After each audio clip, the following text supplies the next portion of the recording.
Bueno, pues buenas tardes a todos. Vamos a iniciar siendo ya las 2:37. Fíjense que debo recordarles que es obligatoria la participación en estas sesiones, así que aunque estén de turno o algo, deben procurar unirse a las mismas.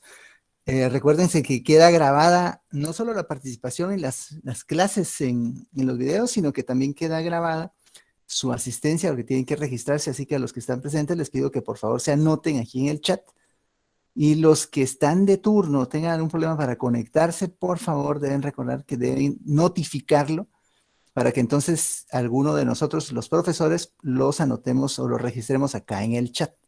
De esa forma, pues no tendrán problemas con su asistencia. Así que, pues por las situaciones que ya comentamos, vamos a empezar con la actividad. Luego de que yo les platique un poquito de fibromialgia reumática, va a seguir con la presentación del tema de hoy la doctora Jessica, así que pues creo que ya por aquí se está uniendo, ya se unió, así que Sí, vamos doctor. ahí, va, perfecto. Entonces, tenga lista ahí su presentación, ya en un ratito ya empieza usted, doctora. ¿Vale?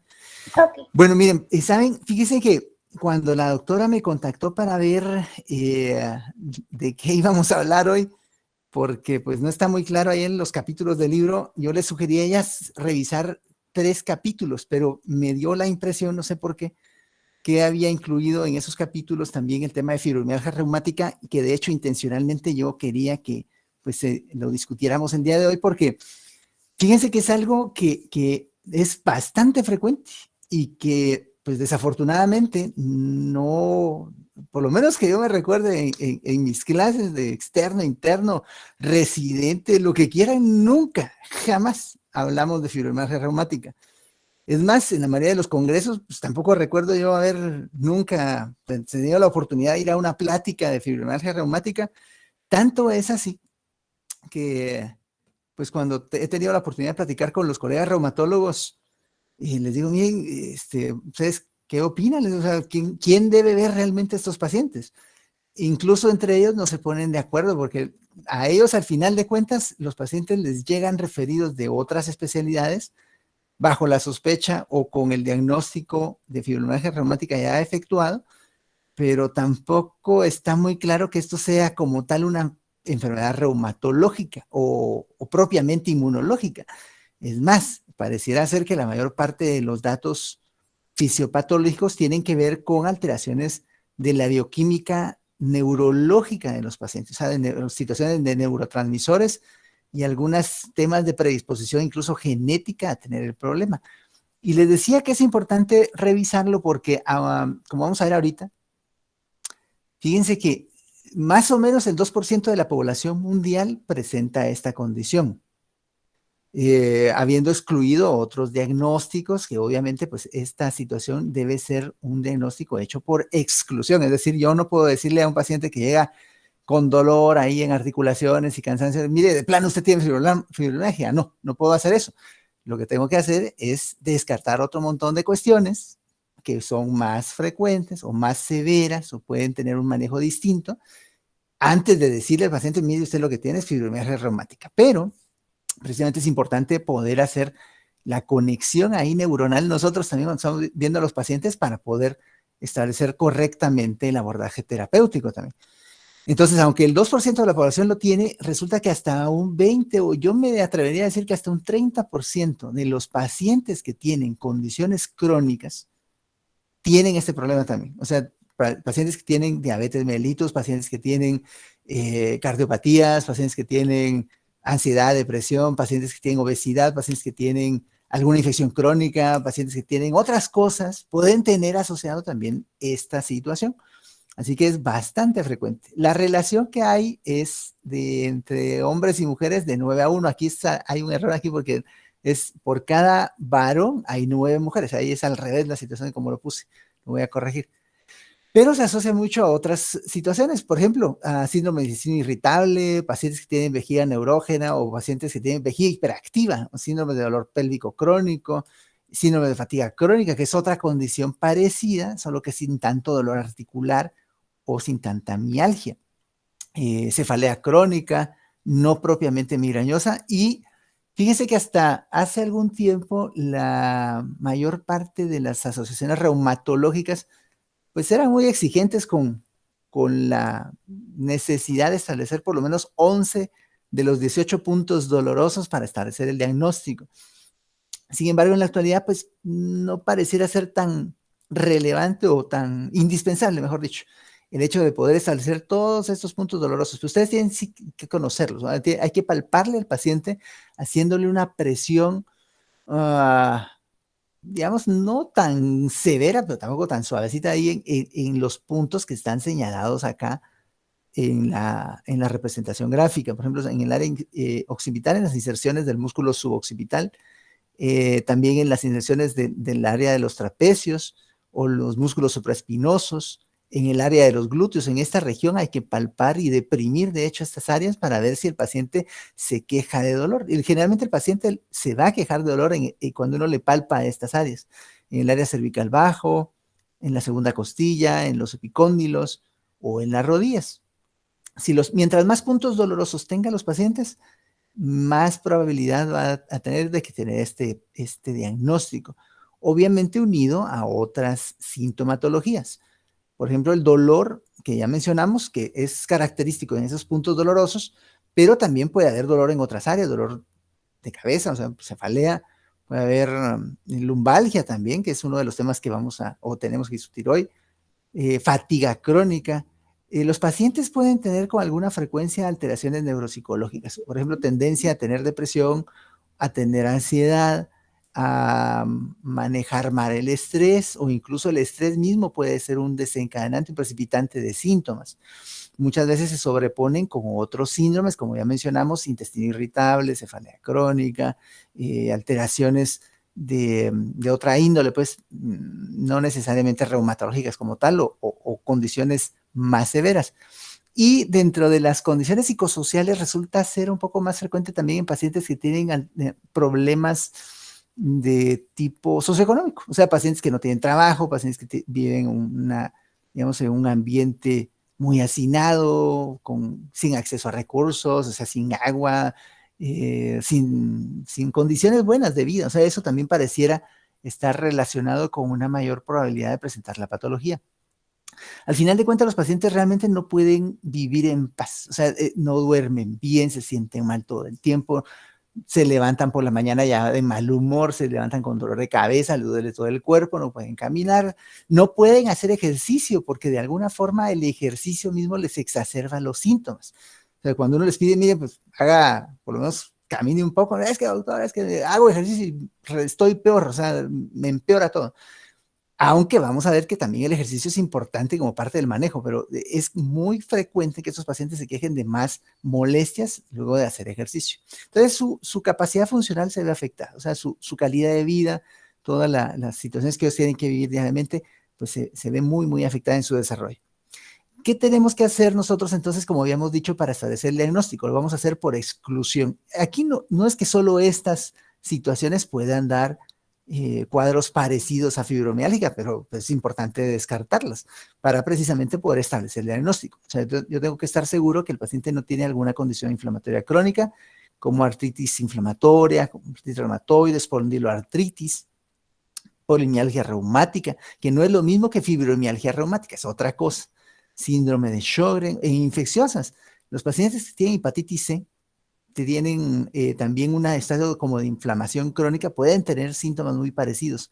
Pacientes que tienen infección por VIH, enfermedad de Lyme, infección por parvovirus B19. De hecho, este virus es con cierta frecuencia un factor de riesgo para tener otras condiciones de tipo inflamatorio, sobre todo espondiloartritis, infección por virus de Epstein-Barr o condiciones no inflamatorias de otra índole, como algunas enfermedades degenerativas, particularmente de las articulaciones o la columna vertebral, síndromes de dolor mioaponeurótico, de bursitis, tendinitis, lesiones por estiramiento repetitivo, que estas las vamos a platicar ahorita en un ratito con la doctora. Condiciones endocrinas, el hipotiroidismo o el hipertiroidismo pueden tener como parte de su cuadro clínico, de su sintomatología, también mialgias o artralgias, fatiga, cansancio, falta de ánimo, alteraciones de depresión, ansiedad. Hiperparatiroidismo, sobre todo porque la hipercalcemia puede generar también algunas condiciones parecidas, cansancio, fatigabilidad, depresión. situaciones neurológicas como esclerosis múltiple o síndrome de dolor neuropático, que también vamos a platicar ahorita más adelante con la doctora. Condiciones psiquiátricas como la depresión mayor, también el trastorno de ansiedad crónico o el trastorno mixto, ¿no? Que puede haber trastornos de ansiedad y depresión, o algunas fármacos, sobre todo las estatinas. Fíjense que las estatinas, bueno, las estatinas son buenas, o sea, no voy a empezarle aquí a echarle tierra aquí a las pobres estatinas. De hecho, es uno de los principales medicamentos para reducir riesgo de problemas cardiovasculares, que es, dicho sea de paso, una de las condiciones más frecuentes en la actualidad en nuestros pacientes adultos. Entonces, se usan de cajón casi en cualquier condición de riesgo cardiometabólico. Tienen múltiples beneficios, pero algo a lo que siempre le achaca ahí como de efecto adverso secundario son pues sus situaciones relacionadas con mialgias o pues no solo mialgias, sino también incluso rabdomiólisis. La verdad es que yo en lo particular, recuerdo haber visto una paciente con rabdomiólisis por estatinas, que era una paciente ancianita, tenía como 80 años, pongámosle. 80 años, mamá de colega, o sea, de hecho su hija es cardióloga, pediatra, y el que en ese entonces era su yerno, ya no lo es cardiólogo también, de adultos, y pues él fue el que le indicó tomar las estatinas a cierta dosis altas, porque estaba con riesgo cardiovascular y todo, pero resultó que empezó con mucha debilidad y lo que hizo al final como complicación fue una rabdomiólisis muy intensa que le llevó a intensivo, no voy a decir qué hospital, porque si no van a saber quién es, pero la llevó a intensivo y la señora se murió. Es el único caso que yo he visto de rabdomiólisis por estatinas. De ahí los pacientes sí se quejan con alguna frecuencia de mialgias, pero por lo general se toleran bastante bien. Y también los inhibidores de la aromatasa, que pueden ser fármacos que induzcan síntomas parecidos, sobre todo fatiga y mialgias. Habiendo descartado esto, entonces también tenemos que considerar, pues, hacer una serie de laboratorios básicos. De esto también la doctora va a platicar en un ratito, porque es parte de lo que ella va a mencionar cuando abordamos desde el punto de vista diagnóstico de nuestros pacientes con artralgias o mialgias. Pero tenemos que hacer mínimo una hematología completa, proteína reactiva, para ver que no hay alguna condición inflamatoria. Obviamente esos son exámenes muy inespecíficos, pero si están alterados, yo tengo que ya ir orientando mi diagnóstico, unas pruebas de función tiroidea, por lo menos TSH. Yo siempre pido TSH y T4 libre, pues, por mi gran sesgo endocrinológico que tengo, yo, si no puedo quedarme ahí con la duda de cómo está la T4 libre, pero pues el punto es hacer pruebas de función tiroidea y hacer un examen físico y un interrogatorio, pues lo más detallado posible, para tratar de ir determinando si yo le tengo que hacer otras pruebas adicionales. Pues, todo el perfil metabólico, yo diría que hay que hacerlo. Es muy frecuente de los pacientes que tengan alteraciones como, pues, de la glucemia, que tengan intolerancia a la glucosa, prediabetes, diabetes, dislipidemia. Es muy, muy frecuente que tengan síntomas muy parecidos también. O ya dijimos, pues, que pueden también ser más frecuente esta condición en esos pacientes. O si tengo que hacer, pues, determinación de anticuerpos, ya sean antinucleares o síndrome de Sjögren, o sea, anticuerpos contra síndrome de Sjögren, pruebas de factor reumatoide, anticuerpos anticitrulinados, creatina, fosfoquinasas, y creo que tienen, pues, inflamación muscular en mi paciente, pruebas serológicas para descartar infecciones virales o bacterianas, incluso tuberculosis, diría yo que es importante que descartemos aquí en Guatemala por la alta prevalencia de la condición en nuestra población, y determinar si tengo que hacer algún estudio radiológico. Vale la pena hacer estudios de control, digamos. Ya le hice de todo a mi paciente y pues todo salió normal. Entonces, lo característico de hecho es que todas las pruebas salgan bien, pero el paciente de todos modos se siente mal. Y es aquello de, pues, que la gente llega con uno y le dice, mira, ya fui con X, ya fui con Y, ya fui con el internista, ya fui con el reuma, ya fui con el otro, el neurólogo, ya, y todos dicen que estoy bien, no tengo nada, doctor, pero yo me siento mal, me siento cansado, me duele todo el cuerpo, no duermo bien. Bueno, pues lo más probable es que tenga fibromialgia reumática. Entonces, si todo efectivamente ya revisaron, hicieron todo y todo está normal. Entonces, no vale la pena estarlo repitiendo a cada rato, pues, porque la verdad, a menos que cambie algo, o sea, si en los síntomas o en la evolución del paciente cambia algo, pues ustedes ya lo repiten de acuerdo a lo que crean que el paciente pueda estar desarrollando. Pero habiendo visto que todo está normal, lo más seguro es que tenga el diagnóstico y no vale la pena estar repite y repite pruebas. Hacer estudios de resonancia, tampoco vale la pena, a menos que ustedes crean que el paciente tenga otra cosa, pues alguna compresión medular ahí por un disco intervertebral o alguna otra situación, pues podría valer la pena. O si creen realmente que el paciente, por ejemplo, su cefalea no es una cefalea crónica benigna, sino es más bien una cefalea que tiene un contexto vascular, pues se hacen una resonancia para ver cómo está su estructura interna. Pero si no es así, no vale la pena hacer pruebas más específicas, digamos. Luego, vamos a ver acá. Sí.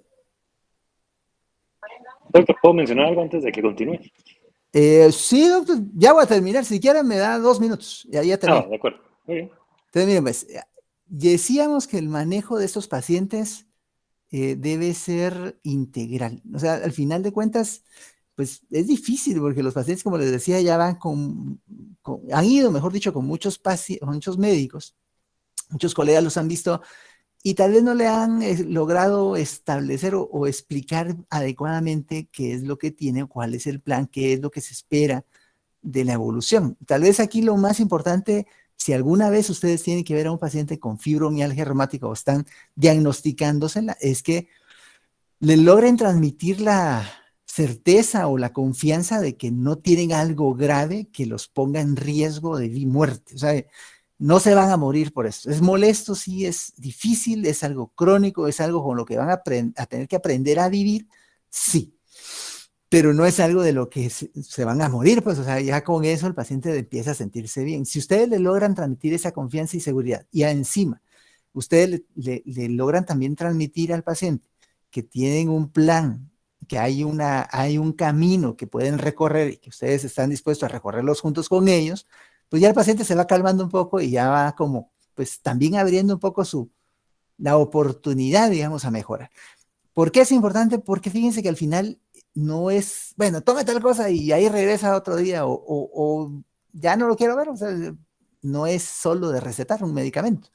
El manejo siempre, como en cualquier condición, es no farmacológico y farmacológico. Dentro de lo no farmacológico, básicamente lo que hay que hacer es pedirle al paciente que mejore todos aquellos problemas que tenga con su estilo de vida. O sea, si es sedentario, tiene que empezar a hacer ejercicio, empezar a moverse. Ustedes le tienen que explicar qué es lo que necesitan que empiece a hacer y cuál es el plan para evolucionar en el ejercicio también. Porque, pues, lo primero que uno le pide al paciente es que camine media hora diaria, de lunes a viernes, pero ya habiendo logrado eso, hay que ir progresando. Tiene que dormir, debe dejar de fumar, tiene que bajar de peso, tiene que hidratarse bien, tiene que buscar una forma de relajarse, de manejar el estrés adecuadamente. O sea, hay un montón de situaciones del estilo de vida que deben cambiar, mejorar su alimentación. O sea, no solo es bajar de peso, tiene que mejorar su alimentación, resolver los problemas no resueltos, conflictos personales o interpersonales, conflictos laborales. O sea, hay un montón de cuestiones ahí que hay que mejorar. Además de eso, ya ustedes le dicen, bueno, mire, además de todo esto, también vamos a hacer tal cosa. O sea, tenemos la oportunidad de usar un relajante muscular o de empezar con algún tratamiento tipo antidepresivo. Hay que saber cómo entrarle a los pacientes también, porque si ustedes les mencionan, mire, es que esto es para la depresión. Ah, no, ¿sabes cómo va a creer si yo no estoy deprimido? Que no sé qué. O si les menciona, incluso, mire, necesito que me evalúe el psiquiatra o algo, el psicólogo. Muchos hasta se ofenden, ¿no? O sea, realmente no están como muy abiertos a la idea desde un principio. Hay que ir como poco a poco abriendo ahí el camino para que lo logren aceptar. Pero ustedes le pueden explicar, mire, esto generalmente lo utilizamos como antidepresivo, pero en su caso es por tal cosa. O sea, tratar de convencerlos de alguna manera para que les permitan a ustedes la oportunidad de utilizar alguna de estas intervenciones terapéuticas, farmacológicas, para buscar mejorar. Y ser muy claro con los pacientes también de que no solo es porque ya tomó la medicina que de plano mañana ya amanece saltando, ¿no? O sea, tienen que ser muy claros en cuáles son las expectativas de cada intervención y que tienen que hacer todo, o sea, no solo tomar o tramadol, porque el tramadol es muy efectivo para esto, o sea, se ayuda muchísimo. El problema con la mayoría de estos medicamentos al final es que el paciente pues puede desarrollar algún grado de dependencia farmacológica también. O sea, si deja de tomar el producto, de repente empieza a sentirse mal. Entonces uno tiene que ir viendo cómo manejarlo, cuánto tiempo, de qué manera lo va a retirar, si lo puede cambiar por otra cosa, o sea, ir como variando esta situación para no dejar enganchado al paciente a tomar toda la vida tramadol, por ejemplo, aunque sí es bastante eficaz. Realmente yo quería solo darles un como pincelazo ahí al tema de fibromialgia reumática, para que por lo menos alguna vez en su vida lo hayan escuchado, y pues nos sirve para complementar bastante bien lo que la doctora Jessica Flores nos va a hacer favor de pues enseñarnos a continuación con su presentación, que por cierto está bastante completa, y solo quiero, mientras ella nos presenta su pantalla, voy a dejar yo de presentar, que por favor el doctor Gebhardt nos comente lo que quería decir. Gracias, doctor Gebhardt, adelante. Gracias, doctor. Sí, yo lo quería mencionar con la fibromialgia reumática. Primero que lo de la medición del perfil hormonal como las tiroideas, aunque ya el doctor que tiene sesgo por ser endocrinólogo, no creo que sea sesgo, creo que sí es importante hacerlo, porque como él diría, las hormonas mandan mucha. Entonces, cualquier trastorno hormonal que tenga el paciente le puede arruinar cualquier otra cosa. Entonces, creo que sí es importante siempre hacerlo. Y lo segundo es que no dejen por un lado la causa psicológica o psiquiátrica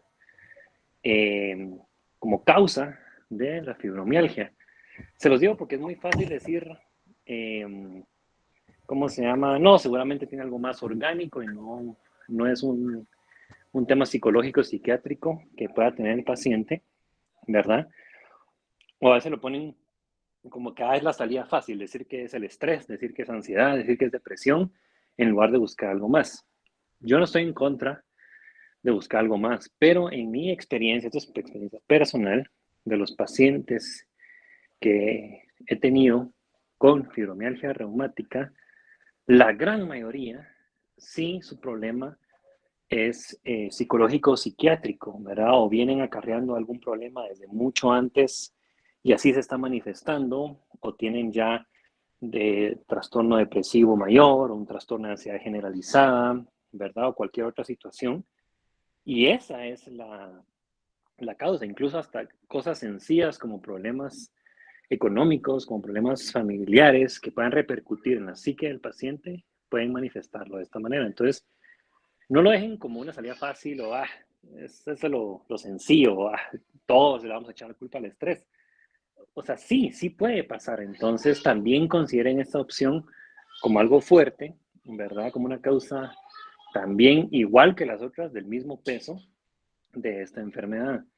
A veces solo con tratar eso, o como dijo el doctor, solo con asegurarle al paciente y mostrar solo empatía, darle la confianza de que ahí vamos a estar, que vamos a hacer todo lo posible, que esto es una lucha de dos. Solo con eso, incluso pueden ya llegar a la siguiente cita y decir, me siento mejor. Y tal vez ustedes no hicieron mayor cosa que darle unas palabras de aliento, y eso fue suficiente, ¿verdad? Entonces, eso es lo que les quería compartir. Como les digo, esta es mi experiencia personal, ¿verdad? Pero como está el mundo, ahora es muy probable esta situación. Nada más. Gracias, doctor. Efectivamente, una cuestión, ahorita le doy la palabra al doctor Velázquez. Miren, eh, yo no voy a decir que yo nunca cometí ese error. La verdad es que sí lo debo reconocer. En alguna ocasión tal vez, no sé, cometí el error de decir, mire, usted no tiene nada a alguien. O sea, nunca le digan a alguien que no tiene nada. O sea, no, es un gran error. Tal vez lo que pasa es que no nos damos a entender bien, porque si le decimos así a un paciente, mire, usted no tiene nada, entonces el paciente interpreta que nosotros estamos pensando, o de todo el mundo piensa que se lo están inventando y que están locos o algo, y no es eso. O sea, el paciente realmente le duele, realmente se siente mal, se siente cansado, se siente fatigado, no tiene ganas de nada, está deprimido. O sea, hay que escucharlo. Y incluso hay que aclarárselo. Mire, con esto no estoy yo diciendo que no tenga nada. De hecho, lo tiene y por eso está sentado enfrente de mí o sentada enfrente de mí. Si no tuviera nada, no estuviera aquí. Pero el punto es que no tiene algo grave que la ponga en riesgo de muerte ahorita, no se va a morir de esto, pero hay que tratarla. Hay que hacer muchas cosas y mejorar un montón de aspectos. Entonces, recomendación, nunca le digan a nadie por que no tiene nada, por favor. Siempre hay algo, el paciente llega porque tiene algo. Al doctor Velázquez, adelante, gracias. Gracias a usted, doctor. Muy buen tema, realmente importante que lo haya comentado. El aporte de Cristian muy valioso y pues yo coincido en dos puntos de los que usted acaba de decir. Una joven de 22 años que viajó desde El Salvador porque tenía una mialgia sumamente intensas y la aducían a que el cardiólogo le había visto un trastorno de dislipidemia y le había dado fibratos y estatina en combinación. Desde ese entonces, la niña esta que les comento tenía unos dolores musculares tan intensos que ni siquiera la podían rozar porque el dolor era sumamente severo. Pasaba postrada en cama y ya llevaba 2 años en el proceso y sin un diagnóstico definitivo. Pues obviamente la mayor parte de los médicos que la vieron aducían el caso probablemente al uso de estatinas y la combinación con fibratos que tuvo un par de meses, pero al final el diagnóstico definitivo pues vino siendo la razón por la que del tema que el doctor está tocando ahorita, la fibromialgia reumática. He conocido también pacientes que el dolor es tan intenso, la alodinia o hiperalgesia es tan intensa que de repente están, por ejemplo, parados y el dolor se hace tan intenso que se tienen que tirar al suelo para calmar el dolor. En Estados Unidos, por ejemplo, la mayoría de estos pacientes son tratados con opiáceos crónicos, como decía el doctor Juan Pablo, pero lastimosamente no podemos hacer dependiente a una persona de esto, hay que tener cuidado. Pero es un tema muy importante, jóvenes, y como vieron los diferentes aspectos que el doctor mencionó, es un diagnóstico prácticamente de descarte, hay que ir descartando otras causas, aunque la sospecha es alta.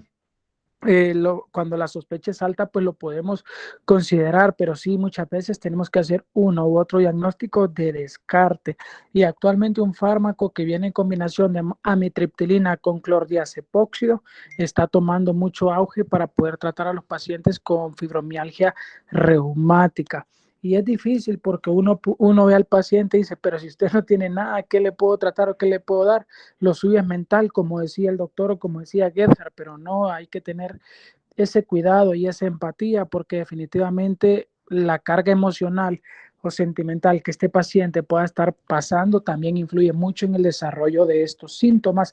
Nada más aportar estos parámetros para que sepan que sí existe y que es una situación muy dura de evaluar, que el tratamiento existe esta nueva opción terapéutica que es la combinación por un par de meses hasta ver cómo va evolucionando el cuadro y el aspecto afectivo y sentimental reforzarlo. Doctor, gracias por tocar el tema, realmente que no lo tocamos, como usted dice, y es un tema muy, muy frecuente. Muchas gracias. Adelante, Jessica. Pues muchas gracias por los aportes, doctores. Ahora vamos a darle paso aquí a la doctora Jessica Flores. Por favor, iniciemos con la presentación del tema que nos toca hoy, además de lo que ya platicamos. Y si tienen dudas o algo, lo pueden plantear aquí en el chat o al final de la clase, como siempre, pues recuerden que estamos para servirles. Adelante, doctora. Buenas tardes, doctores, buenas tardes, compañeros. Les voy a presentar el tema de monoartritis y poliartritis. ¿Pueden ver la pantalla ya? Sí, la vemos. Adelante, doctora. En la valoración de los trastornos articulares y musculoesqueléticos, el libro menciona que existen trastornos urgentes que se deben diagnosticar con rapidez a fin de evitar secuelas importantes. Estos diagnósticos de alarma son la artritis séptica, la artritis aguda inducida por cristales y las fracturas. La mayoría de las personas con molestias musculoesqueléticas se pueden diagnosticar por medio de la análisis detallada y la exploración física y musculoesquelética completa. Durante la valoración se establece si la molestia es de origen articular o no articular, si es de naturaleza inflamatoria o no inflamatoria, si es aguda o crónica y si es circunscrita o monoarticular o diseminada, que sea poliarticular. Para diferenciar una lesión articular de una no articular, vamos a ver que los trastornos articulares a menudo se caracterizan por el dolor profundo o difuso. Hay limitación del arco del movimiento, tanto pasivo como activo. Hay edema, crepitación, inestabilidad, deformidad o bloqueo de la articulación. En los trastornos no articulares, vamos a ver que estos tienden a ser dolorosos durante los movimientos activos, pero no en los pasivos. Los cuadros periarticulares suelen presentar dolor a la palpación en un punto, en regiones vecinas a las estructuras articulares, y la molestia puede irradiarse o ser desencadenada por algún movimiento o posición específica. Las enfermedades no articulares rara vez se acompañan de edema, crepitación, inestabilidad o deformidad de la articulación. Para diferenciar un trastorno inflamatorio por uno no inflamatorio. Vamos a ver que los trastornos inflamatorios pueden ser de tipo infeccioso, provocados por cristales de tipo inmunitario, reactivos o idiopáticos. Se identifican por la existencia de alguno o todos los signos cardinales de inflamación, que sería eritema, calor, dolor, tumor. Síntomas generales como fatiga, fiebre, exantema y pérdida de peso, o por signos analíticos de inflamación, por tasa de eritrosedimentación y la proteína C reactiva. La rigidez suele ser prolongada y mejora con la actividad. En los trastornos no inflamatorios, estos son causados por traumatismos de uso repetitivo, por degeneración o reparación ineficaz, por neoplasias o amplificación del dolor.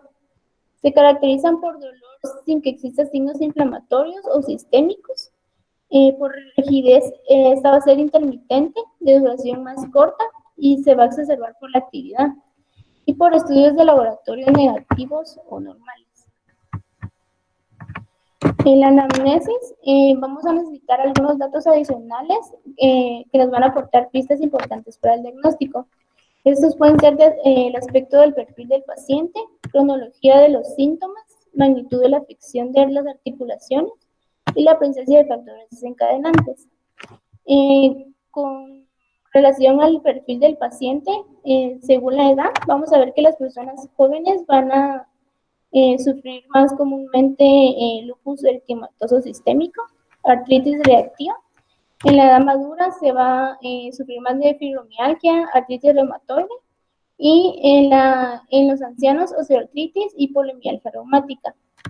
Según género y raza, en los varones va a sufrir más de gota, espondiloartrosis, espondilitis anquilosante, y en mujeres vamos a ver más artritis reumatoide, fibromialgias y lupus.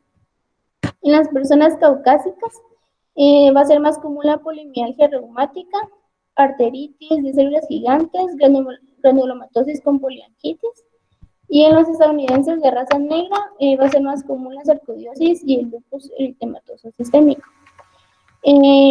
Por agregación familiar va a ser la espondilitis anquilosante más común, en la gota, los nódulos de Herbert-Tellertrosis. Según la cronología de los síntomas, vamos a ver que van a ser de inicio repentino, va a ser la artritis séptica o gota, de inicio insidioso, la osteoartritis y la artritis reumatoide y la fibromialgia. Según su evolución pueden ser crónicos, como la osteoartritis, intermitentes, como la artritis por cristales o de Lyme, migratorios, como la fiebre reumática, la artritis gonocócica o la viral, o aditivos como la artritis reumatoide y la artritis psoriásica. También los vamos a clasificar según su duración, como agudas o crónicas, según la duración de los síntomas, si van a ser menores o mayores a 6 semanas respectivamente. También los podemos clasificar según la extensión o la distribución. Van a ser monoarticulares si solo afecta una articulación, oligoarticulares o pauciarticulares si afectan 2 o 3 articulaciones, y poliarticulares si afectan más de 3 articulaciones. Y vamos a ver, vamos a preguntar al paciente qué hechos desencadenantes son los que causan ya sea el dolor o la enfermedad, si por un trauma, por fármacos, infección o carácter interrecurrente, trastornos que posiblemente contribuyen o enfermedades ya coexistentes. Bueno, casi todas las articulaciones se pueden valorar de la misma forma, pero las 4 regiones que con frecuencia se lesionan más son la mano, el hombro, la cadera y la rodilla. En la mano vamos a ver que si es unilateral, va a ser debido a un traumatismo por sobreuso, infección o artritis reactiva o inducida por cristales. Si las lesiones son bilaterales, podemos pensar en una enfermedad degenerativa como osteoartritis, generalizada o inflamatoria inmunitaria como artritis reumatoide. El libro menciona algunas enfermedades como la osteoartritis, Vamos a ver que el dolor articular va a ser interfalángica distal, interfalángica proximal con hipertrofia ósea. Vamos a ver nódulos de Herberten y de Bouchard. Va a haber dolor con o sin edema en la base del pulgar, que va a ser la primera articulación carpo-metacarpiana. También nos habla sobre la artritis reumatoide. Menciona que van a haber problemas simétricos y poliarticulares de las articulaciones interfalángicas proximales, las metacarpofalángicas, las intercarpianas y las carpometacarpianas, con dolor e hipertrofia palpable del tejido sinovial. También menciona la artritis psoriásica. Esta va a ser un patrón similar a la osteoartritis, pero vamos a ver presencias de signos inflamatorios. Va a haber lesión carpiana, uñas punteadas y onicolisis. Otra de las lesiones más comunes son las del hombro. Vamos a ver si el paciente tiene antecedentes de traumatismos, fibromialgias, infecciones, enfermedades inflamatorias, riesgos laborales o enfermedades cervicales previas. Vamos a preguntarle al paciente qué actividades o movimientos desencadenan el dolor. El libro menciona que el dolor de hombro se origina en las articulaciones glenohumeral o acromioclavicular, en la bolsa subacromial de los tejidos blandos periarticulares o en la columna cervical. El clínico debe colocar el hombro de modo que el paciente practique el arco completo del movimiento de manera activa y pasiva, que haga flexión anterógrada, extensión, abducción, aducción y rotación interna y externa. Para valorar una lesión glenohumeral, el clínico va a colocar el pulgar sobre la articulación glenohumeral en el punto medial e inferior a la apófisis coracoide y se presiona en sentido anterior mientras se rota en sentido interno y externo a la cabeza humeral. Si hay dolor, va a ser positivo para una patología glenohumeral. Con relación a la tendinitis o el desgarro de los manguitos de los rotadores, vamos a ver que existen 4 tendones: el supraespinoso, infraespinoso, redondo menor y subescapular. El más común que se lesiona más comúnmente es el supraespinoso. En este desgarro o tendinitis del manguito de los rotadores va a haber dolor durante la abducción activa, dolor sobre la cara lateral del deltoides, dolor nocturno, evidencia de pellizcamiento, que es un dolor en las actividades en las que el brazo se coloca arriba de la cabeza. Va a estar la maniobra de Neil positiva. Esta se realiza elevando el brazo del paciente. Esta maniobra de Neil se realiza elevando el brazo del paciente en flexión forzada, mientras se estabiliza y se evita la rotación de la escápula. Este es positivo cuando el paciente indica dolor antes de los 180 grados de flexión anterógrada. Y también va a haber una prueba del brazo péndulo positivo. Esta prueba se coloca en aducción pasiva el brazo a 90 grados. Si el paciente no puede sostener el brazo en forma activa o no puede bajar el brazo lentamente sin dejarlo caer, la prueba es positiva. Como podemos ver en la segunda imagen. En relación a la rodilla, esta lesión puede ser secundaria a anomalías intraarticulares como osteoartritis o artritis reumatoide, periarticulares como bursitis cancerina, distensión del ligamento colateral o es referido desde una anomalía de cadera. El trastorno rotulano femoral puede originar dolor en la cara anterior de la rodilla que aumenta al subir las escaleras. Se tiene que inspeccionar de manera cuidadosa la rodilla en posición de pie y en decúbito ventral y descartar tumefacción, eritema, alteraciones de orinación, traumatismos visibles, deterioro muscular y discrepancia en la longitud de las piernas. El defecto de orinación más frecuente en la rodilla es el nubaro, que es la pierna arqueada, el genubaro, las piernas en X, como podemos ver aquí en la imagen. Y es el resultado de la pérdida asimétrica de cartílago en las porciones medial y lateral de la rodilla. El aumento del volumen causado por hipertrofia de la membrana sinovial o derrame de esta puede manifestarse de forma de aumento de volumen fluctuante, con el signo del témpano, que esta podemos explorar con ambos dedos índices al comprimir la rótula hacia la articulación femorotibial y sentir si hay rebote, como que si la rótula estuviera flotando. Y en los derrames articulares pueden detectarse también por el peloteo de la rótula hacia abajo, por el surco femoral o explorando el signo del bulto. Este signo del bulto, el libro menciona que con la rodilla extendida se comprime manualmente el líquido sinovial en sentido inferior desde la bolsa suprarrotuliana a un lado de la rótula. Entonces, al aplicar presión manual lateral a la rótula, se puede observar cómo se desvía el líquido sinovial en la cara interna, formando como un bulto. Con relación a la exploración de la cadera, la mejor forma de valorar la cadera es observando la marcha del paciente y explorando la amplitud de sus movimientos. La mayoría de los enfermos quejan de dolor de cadera y lo localizan en un solo lado, en la parte posterior o en la musculatura glútea. Este tipo de dolor tiende a irradiarse en sentido inferior sobre la cara posterolateral del muslo y se acompaña o no de lumbalgia. Este cuadro clínico a menudo es resultado de una artritis degenerativa de columna vertebral o discos lumbosacros y con frecuencia tiene una distribución por dermatomas extendiéndose en las raíces nerviosas de L4 a S1. La asiática también la menciona el libro y esa es consecuencia de la compresión de los nervios L4, L5 o S1 y se manifiesta por dolor neuropático unilateral que se extiende desde la región glútea sobre la cara posterolateral de la pierna hasta el pie. Las pruebas de laboratorio que podemos realizar, pues la mayor parte de las monoartritis y poliartritis se pueden diagnosticar por medio de la anamnesis y la exploración física. Y hay que determinar si son necesarios estudios adicionales. Podemos realizar biometría hemática.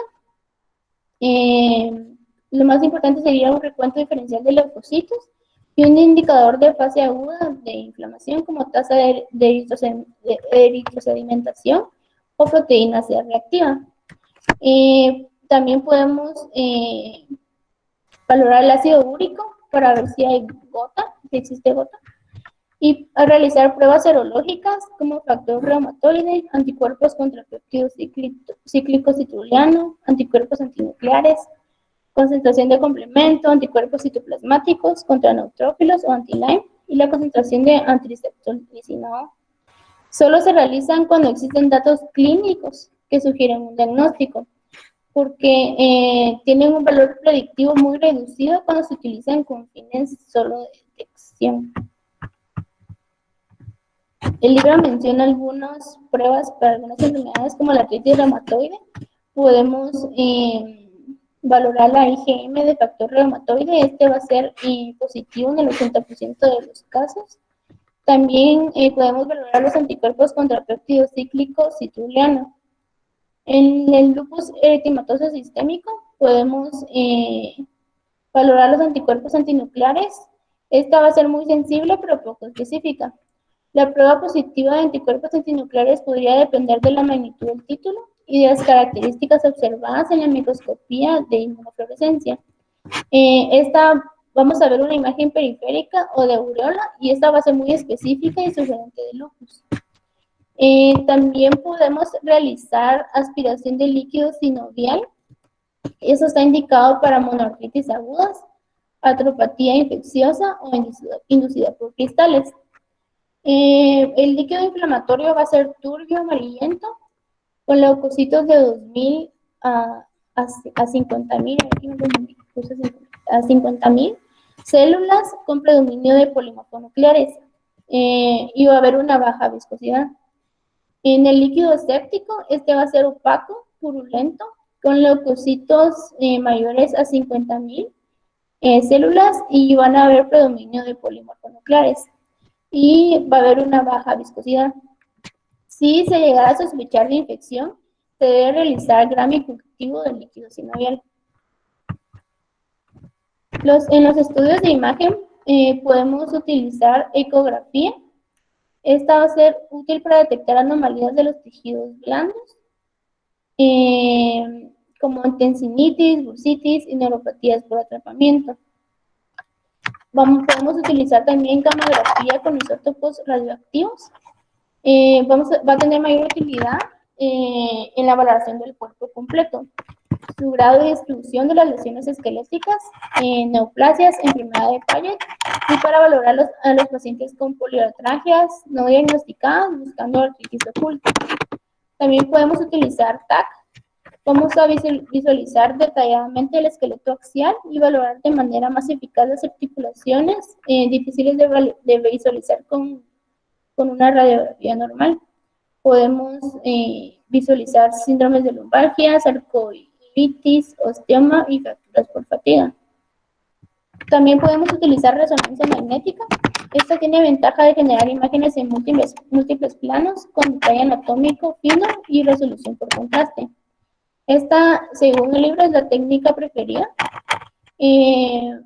Va a generar imágenes en la aponeurosis de vasos, nervios, músculos, cartílagos, ligamentos, tendones, panos, derrames sinoviales y médula ósea. Entonces aquí el libro menciona unas artritis relacionadas con enfermedades sistémicas. La artropatía de la acromegalia. Esta es consecuencia de la producción excesiva de hormona de crecimiento en la adenohipófisis. Esta estimula la producción de cartílago, de tejido conjuntivo periarticular y hueso. Surge osteoartritis, dorsalgia, debilidad muscular y síndrome del túnel del carpo.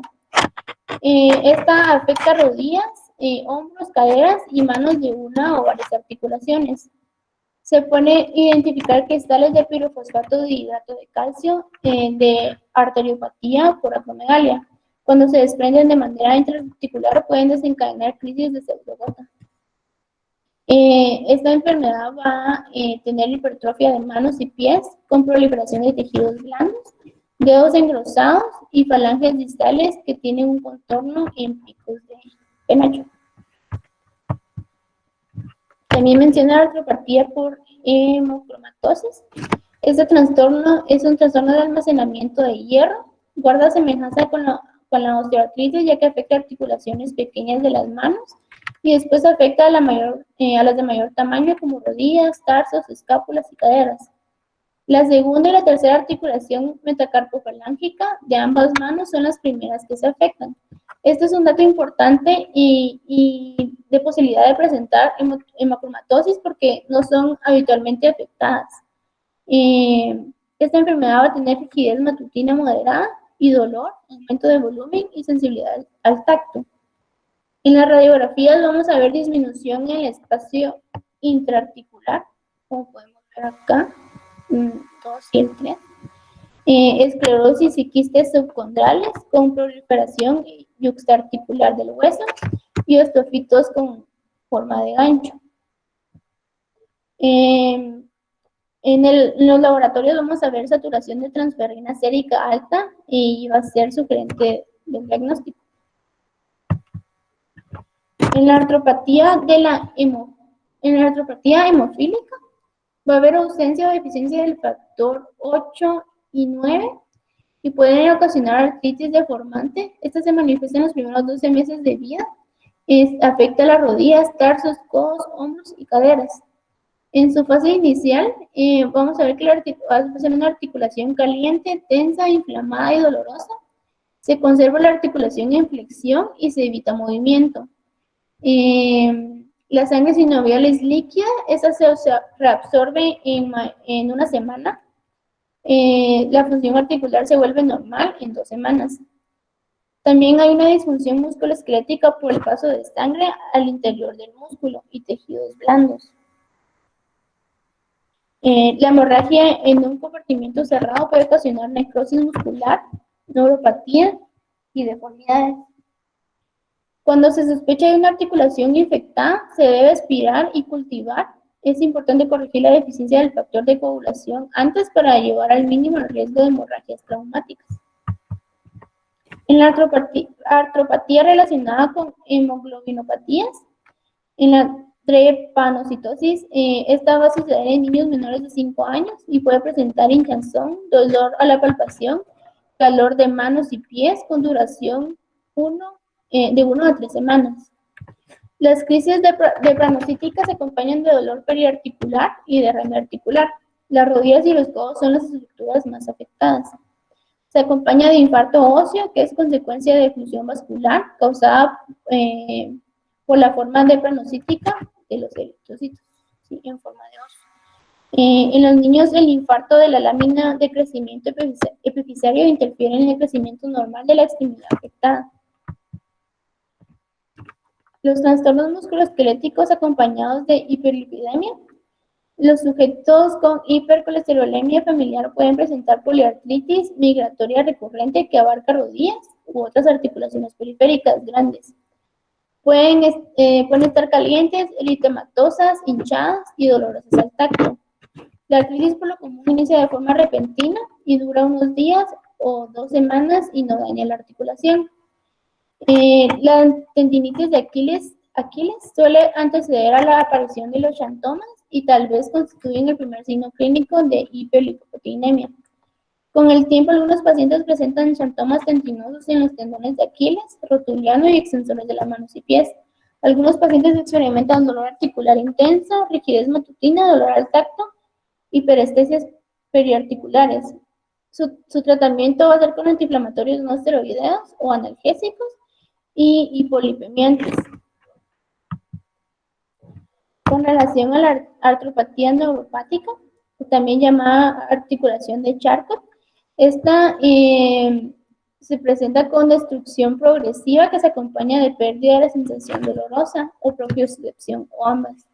Sin estos mecanismos protectores, las articulaciones se someten a traumatismos repetidos, lo que causa daño progresivo del cartílago y hueso.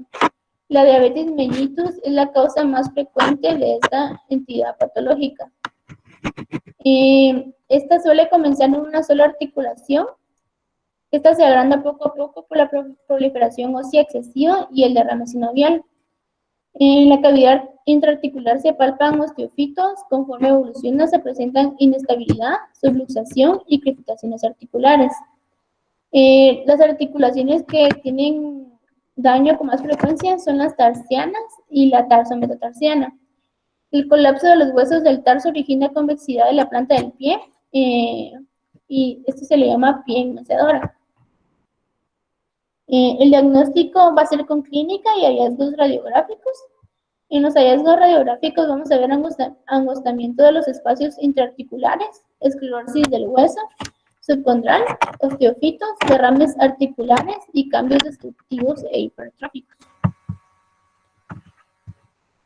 Con relación a las artritis relacionadas con enfermedades sistémicas, vamos a ver la osteoartropatía hipertrófica e hipocratismo digital.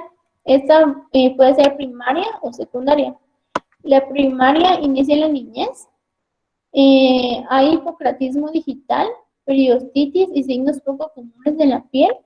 La piel va a ser gruesa y áspera. Los párpados van a ser de aspecto pesante. Va a haber ptosis palpebral, piel grasienta, hiperhidrosis en manos y piel, acné vulgar, seborrea y foliculitis. El hipocratismo digital extenso y deformidades en palillos de tambor, así como pueden ver aquí en la imagen. Y torpeza motora. Va a haber dolor articular y periarticular en los tarsos y rodillas. Restricción leve del movimiento por la hipertrofia periarticular del hueso. Y esta va a desaparecer al llegar a la edad adulta. También tenemos la osteopatía hipertrófica secundaria. Esta va a ser consecuencia de un cuadro primario, como una neoplasia maligna intratorácica, neumopatías supuradas y algunas enfermedades hipoxémicas, o una cardiopatía congénita. Va a haber sensación de ardor en yemas de los dedos, crecimiento del concisivo palmar distal, convexidad del contorno de la uña y pérdida del ángulo de 15 grados normal entre la zona proximal de la uña y la cutícula. La base de la uña va a ser esponjosa y en una fase avanzada van a haber dedos en palillos de tambor. Con relación a la bursitis, esta va a ser una inflamación de una bolsa sinovial producida por fricción excesiva, traumatismos, infecciones o algunas enfermedades generales, como artritis reumatoide o gota. En la bursitis acromial, esta es la forma más frecuente.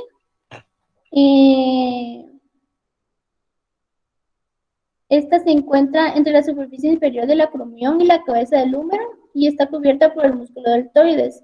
La tendinitis del banquito de los rotadores a menudo se acompaña de bursitis acromial. La bursitis trocánter, esta afecta la bolsa que rodea la inserción del glúteo medio con el trocánter mayor del fémur. Los pacientes presentan dolor en la cara externa de la cadera y en la parte superior del muslo. También hay hipersensibilidad en la cara posterior del trocánter mayor. La rotación externa y la abducción con la resistencia de la cadera van a inducir dolor, al igual que la presión directa sobre la bolsa. La bursitis del olecranon, esta ocurre sobre la cara posterior del codo y cuando la región se inflama es importante excluir la posibilidad de gota o de infección aspirando a la bolsa y realizando obtención de Gram y cultivo de líquido. Además, podemos buscar cristales de urato en este. La bursitis alquílea afecta la bolsa situada en la cima de la inserción del tendón del calcáneo y se debe a uso excesivo y a los roces que produce un calzado ajustado. La bursitis retrocalcánea es la inflamación de la bolsa situada entre el calcáneo y la superficie posterior del tendón de Aquiles. El dolor se va a percibir en la parte posterior del talón y aparece edema en la cara interna o externa del tendón. En la bursitis isquiática, esta afecta a la bolsa que separa el glúteo medio de la tuberosidad isquiática y aparece después de estar mucho tiempo sentado, girado sobre una superficie dura. La bursitis del psoas ilíaco afecta a la bolsa que se encuentra entre el músculo psoas ilíaco y la articulación de la cadera y por fuera de los huesos femorales. El dolor se localiza en la zona y empeora con la flexión y extensión de la cadera. En la bursitis anserina, esta es una inflamación de la bolsa del músculo sartorio situada en la cara interna de la tibia por debajo de la rodilla y se manifiesta por dolor al subir las escaleras. Existe sensibilidad excesiva al contacto y la presión de la inserción del tendón común del sartorio, el recto interno y del semitendinoso. En la bursitis prerotuliana, esta se localiza entre la rótula y la piel y ocurre al permanecer arrodillado sobre una superficie dura. También puede haber gota o infección en el sitio. El tratamiento sería tener reposo, evitar las situaciones agravantes, antiinflamatorios no esteroideos, inyectar glucocorticoides en el sitio de inflamación. Con relación a la tendencia del manguito rotatorio, ya había hablado de esto, pero vamos a ver que igual el supraespinoso es el más afectado. Esta acompaña a la bursitis subacromial, como ya lo había mencionado, y los síntomas suelen aparecer después de una lesión o uso excesivo. Va a haber dolor durante la aducción activa, dolor del arco comprendido entre los 60 y 120 grados, dolor nocturno y evidencia de pellizcamiento. Su tratamiento va a ser con antiinflamatorios no esteroideos, inyección local de glucocorticoides y fisioterapia. En la tendinitis calcificada, esto se va a deber a un depósito de sales de calcio, hidroxiapatita en el tendón. El más común va a ser el supraespinoso. La calcificación tendinosa puede inducir inflamación aguda causante de dolor agudo e intenso en el hombro. Su tratamiento va a ser con fisioterapia, antiinflamatorios no esteroideos o ambos. En la tendinitis y rotura del tendón del bíceps, esta se debe a la fricción que sufre el tendón en la porción larga del bíceps, a su paso por el surco bicipital. Va a ser un dolor en la parte anterior del hombro que se irradia abajo por el bíceps hacia el antebrazo. Va a haber dolor y movilidad limitada al efectuar movimientos de abducción y rotación externa. Y va a haber el signo de supinación de Jergason positivo. Este signo se puede provocar, se provoca dolor a lo largo del tendón, realizando con el antebrazo un movimiento de supinación contra resistencia, mientras el codo permanece en flexión de 90 grados. Si hay dolor, pues el signo es positivo. En la tenosinovitis de Kerbein, esta va a suceder por rotación repetitiva de la muñeca, como va a haber dolor como de pinchazo al tomar algo con el pulgar. Esta se acompaña de edema e hipersensibilidad y va a tener signos de Finkelstein positivo.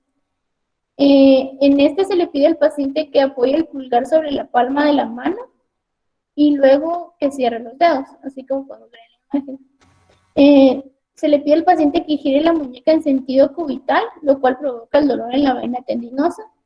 Y va a ser positivo. Su tratamiento va a ser con férula de muñeca y antiinflamatorios no esteroideos. En la tendinitis rotuliana, esta abarca el tendón rotuliano y su unión con el extremo inferior de la rodilla. Va a haber dolor al saltar, subir escaleras y hacer sentadillas con hipersensibilidad. Su tratamiento va a ser con antiinflamatorios no esteroideos, reposo, hielo, ejercicios de estiramiento y flexibilidad. En las tendinopatías farmacológicas, como el doctor mencionó, las más comunes van a ser las quinolonas, los glucocorticoides, los inhibidores de la aromatasa y las estatinas. Los tendones de las extremidades inferiores son las más afectadas, entre ellas el tendón de Aquiles. Va a haber dolor e inflamación sobre el tendón y rotura tendinosa. Su tratamiento va a ser suspender el fármaco y no reiniciar. En el síndrome de banda iliotibial, este es un tejido conjuntivo grueso que viaja desde el ilion hasta la fíbula.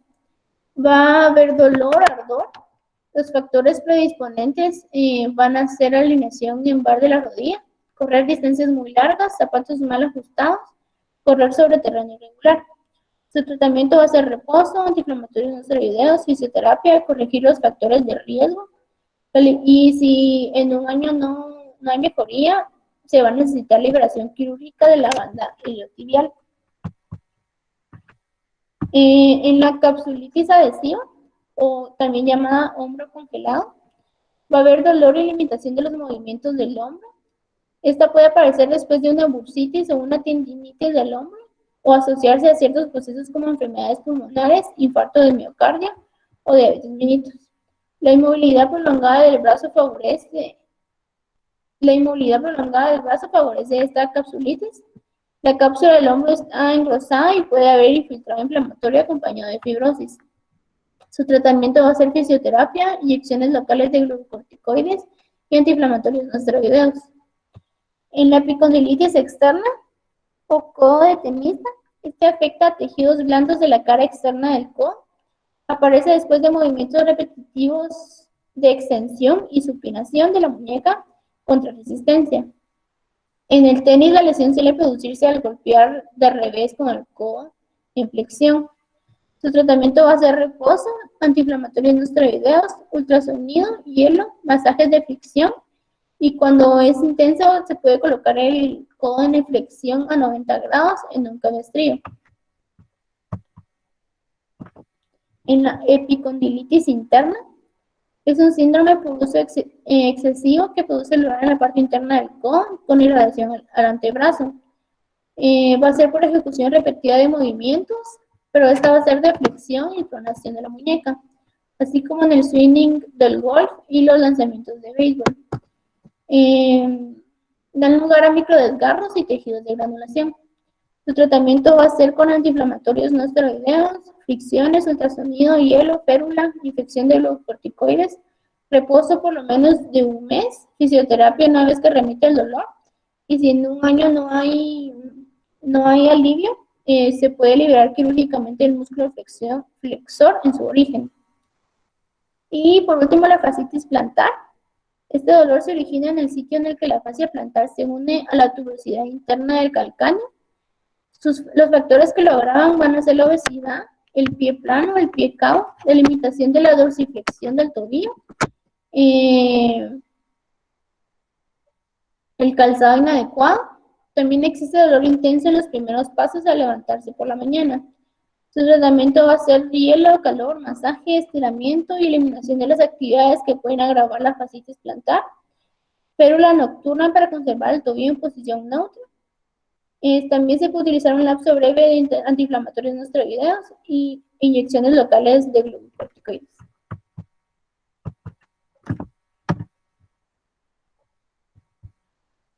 Y eso es todo.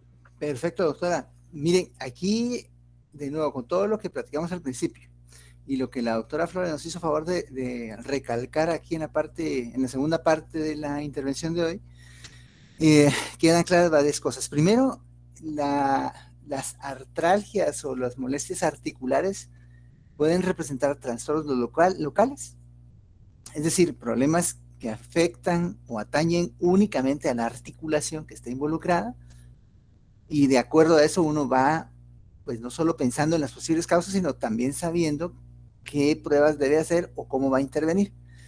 O también pueden representar situaciones más de tipo sistémico. ¿Por qué es importante hacer la diferenciación? Pues obviamente por lo que estamos diciendo. No es lo mismo que se presenta en la consulta un paciente con una monoartritis de rodilla. De hecho, ya me pasó hace muchos años.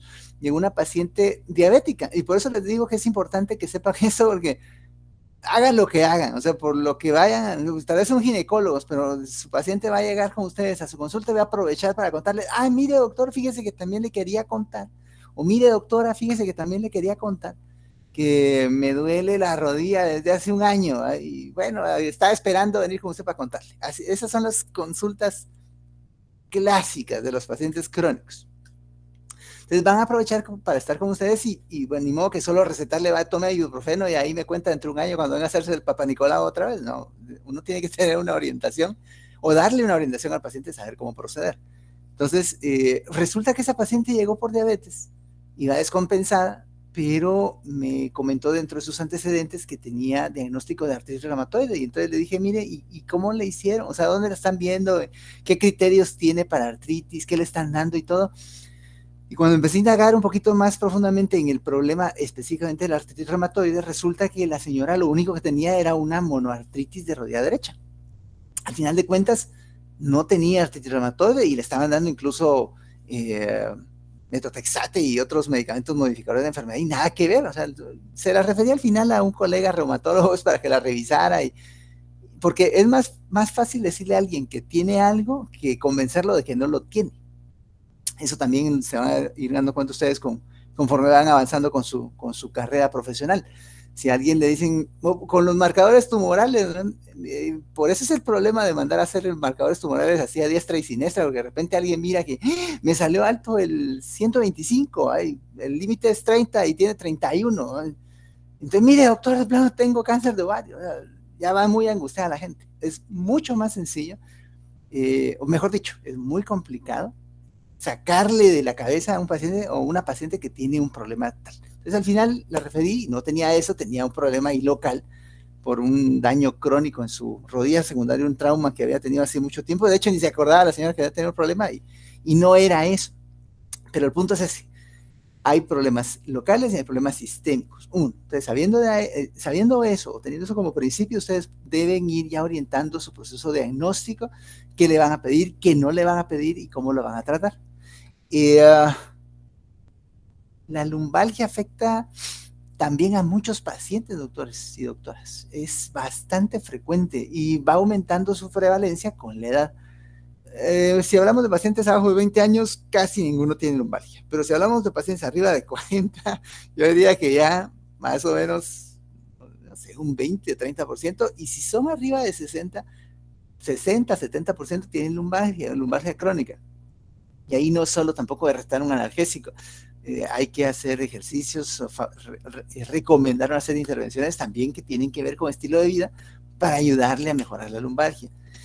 Y el uso de esteroides, yo sí, digamos que por los problemas que veo con el uso, o mejor dicho, el mal uso o el abuso de los esteroides, es que no me gusta mucho que utilicen este tipo de terapéutica para los pacientes con artropatías crónicas. porque el paciente mejora. O sea, si ustedes le infiltran esteroide a un paciente que tiene una, no sé, un desgarro de los ligamentos de la rodilla y no podía caminar, llegó con ustedes al consultorio, le infiltran esteroides, sale brincando de la clínica. Ese paciente sí sale brincando de la clínica y los sale bendiciendo y deseándole lo mejor del mundo, ¿no? Porque ustedes son los mejores doctores, se quitaron el dolor, porque el paciente ya no puede ni caminar. Pero el problema es que el efecto es pasajero, o sea, no es una terapéutica que se pueda instaurar como algo, un manejo crónico, porque mientras más utilicen este tipo de intervención, no solo el efecto va a durar menos, sino que van a empezar a tener más efectos secundarios que efectos benéficos, que efectos terapéuticos de la intervención. Entonces, lo que platicábamos al principio, cuando ustedes intervengan con estos pacientes, tienen que tener un plan establecido. Y si no saben cómo poderlo establecer a mediano y largo plazo, den un manejo inicial y refiéranlo con alguien que sea de su confianza y que pueda llevarles ese manejo crónico. Y los pacientes lo tienen que saber también. Los pacientes que tienen síndrome del túnel del carpo, los pacientes que tienen lumbalgia crónica, los pacientes que tienen cervicalgia crónica, los pacientes que tienen lesiones de marquito rotador, a veces esos pacientes requieren cirugía, por ejemplo. Pero la cirugía no siempre es totalmente eficaz para aliviar esas molestias. También se necesita un plan de recuperación con fisioterapia y ejercicios adecuados y manejo local del dolor con ultrasonido, terapia térmica y un montón de cuestiones. Entonces, el punto es que recuerden, por favor, siempre que platicamos el 3 de enero de 2022 con todos ustedes de estos temas, porque es muy probable que jamás en la vida los vuelvan a tocar, a menos que como en el Congreso pasado de Nacional de Medicina, que sí hubo mucha plática relacionada con bursitis y lesiones articulares, pues ahí sí, incluso yo aproveché a repasar algunos conceptos básicos pues, de colegas que son expertos en el área, pero créanme que no, de aquí a saber hasta cuándo lo van a volver a leer, así que espero que haya sido productivo. Si pueden, revisen el tema completo, si tienen dudas nos dicen, vamos a subir el video más tarde ahí al canal de YouTube. Y bueno, no sé si los doctores quisieran comentar algo más o alguno de ustedes, compañeros estudiantes, tienen algún comentario o pregunta.